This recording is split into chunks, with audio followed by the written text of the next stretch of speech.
Hi, everybody. I'm Ashley J, and welcome back to my channel. Today, I wanted to talk to you about something that is very personal for me, and that is my struggle with fibromyalgia. I've had fibromyalgia for about 3.5 years now, almost four, and it is something that I deal with on a daily basis. So, for those of you who do not know what fibromyalgia is, it is a condition that causes widespread pain and soreness in your muscles. And it can affect your memory. You might become forgetful. You may have low concentration. You might have problems sleeping, like you might experience insomnia and extreme fatigue. And with the memory and the low concentration, we call it fibro fog because you literally feel like you're in a fog. And these are all some of the things that I experienced when I first got sick. But my symptoms were tingling and numbness in my hands, my arms, my fingertips, my legs, my feet, my toes. They all tingled and they were all numb. 2016 is when it all started for me, around March, and it was just something that I've never experienced before. Before this all happened, I was a healthy person. I didn't have any issues. The most I would get was like a cold or the flu or something like that. I never was sick to this extent before. So when things started to happen, like waking up feeling like I'm in a fog, waking up and having numbness in my extremities, this was something that I didn't really recognize and understand what was happening. So when I did feel those things, we went to the hospital a few times. The doctors ran tests on me and they couldn't figure out what was going on. And one morning I woke up and it was like I had every single symptom all at once in that moment when I got up in the morning. And so I went to my fiance. He was my fiance then, but my husband. And I told him that I didn't feel right. So he said, call the doctor. So I called the doctor and told them what was going on. And they said, well, you need to get to the hospital right away. So, me being who I am, I didn't listen and I did not get to the hospital right away. I decided I was going to go to work. And I got off the train to get to the airport. And it was like I just got worse in that little bit of a train ride. It was like 45 minutes, a 45-minute train ride. And I got worse. And my walk changed. I started to walk kind of like I was in a squat. And my legs were extremely weak. But I was still determined to get to work. I didn't want to get in trouble, which was, now that I think about it, stupid. But I pressed on to get to work. I was there for about an hour or two before someone noticed, a superior noticed that I didn't look right. Sat me down, took me into one of the offices and said, you know, we need to get the EMTs for you. You don't look right. What's going on? So they called the EMTs. They came, did an assessment on me. The only thing they were able to see was that my blood pressure was a little elevated and my BPM was elevated. And so they suggested that I go to the hospital. So I called my husband and told him what was going on. And he came, left work, came to pick me up and took me to the hospital. And the doctors at the hospital actually decided to admit me because they thought maybe I had MS and they wanted to do some more testing.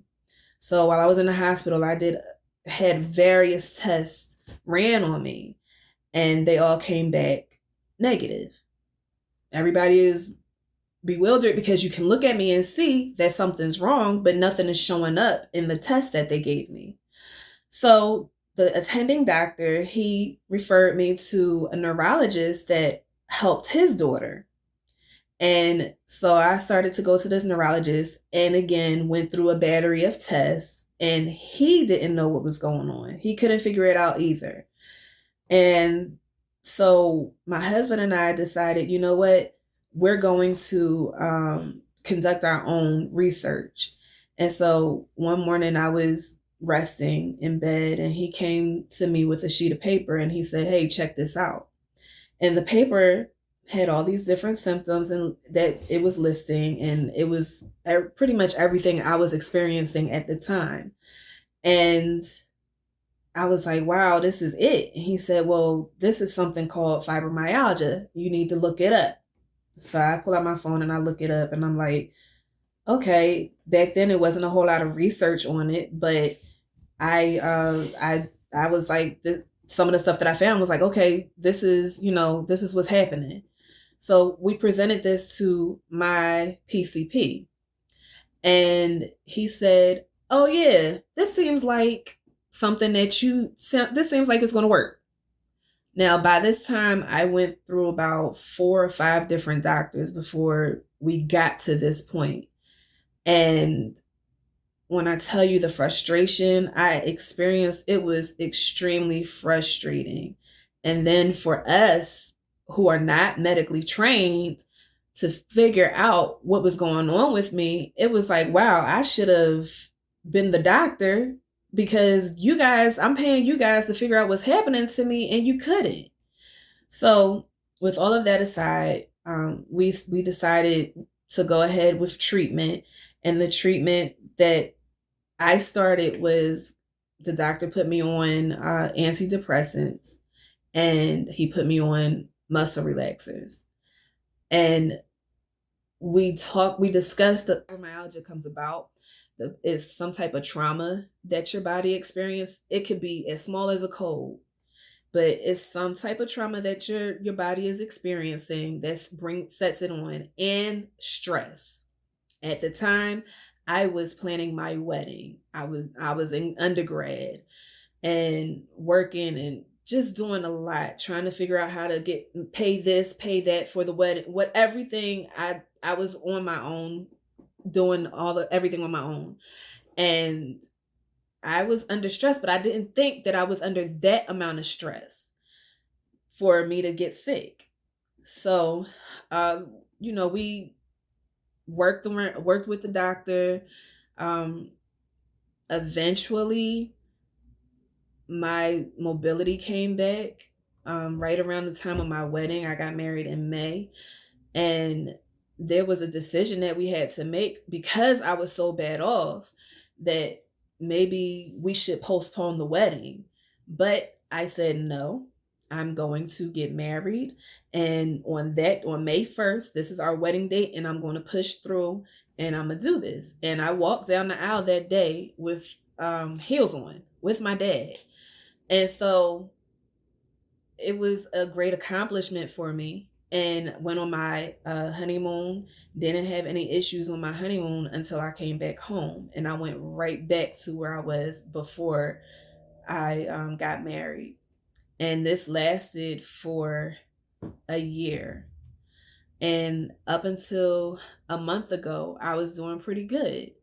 Last month I experienced a flare up that took me back to how I was when I first got sick. And it's been very hard for me to shake it. And so I decided to go to the doctor because this time it felt a little bit different. And they ran some blood work on me, and they said that I do have some elevations in my blood. And that could be early signs of lupus, which is something that fibromyalgia can turn into. So, the way you want to handle and manage fibromyalgia is you want to try to live a stress-free life. I know that it's extremely difficult, but you have to try to do it.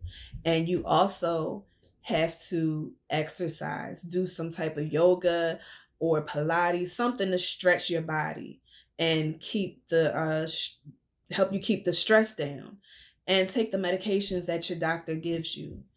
It took us a few different medications before we found something that would work, the combination that would work for me. And also talk to someone. If you're having an issue, have somebody that you can lean on and discuss your problems with, because that will help a great deal. I used to bottle things up a lot, and I now try not to do that. So, the next thing I want to do is leave you with a little inspiration. And I want you to know that if you are feeling any of these symptoms, like the ones I described, please make sure you go to the doctor, get checked out. It's only going to help you in the long run. And if you don't, it's just going to make matters worse. Make them, even if they say they don't know what it is, make them find a diagnosis. Make them tell you what's going on. Make them work for the money that you are paying them. Okay? And remember that you're not alone. There's so many people who have fibromyalgia. And if you have no one to talk to about it, I'm here. You can talk to me. I don't mind. And I know what you're going through because I felt alone during this whole process. I wasn't alone, but I felt alone because nobody else could understand what I was going through. So I just want to leave you with this scripture. It's Mark chapter 5, verse 34. Jesus said to her, "Dear woman or man, you are made well because you believed. Go in peace. Be healed of your disease." I hope that this video will help you. And if you like it, make sure you hit the like button and subscribe to the channel. I got more great content coming for you. Let's chat again. Bye.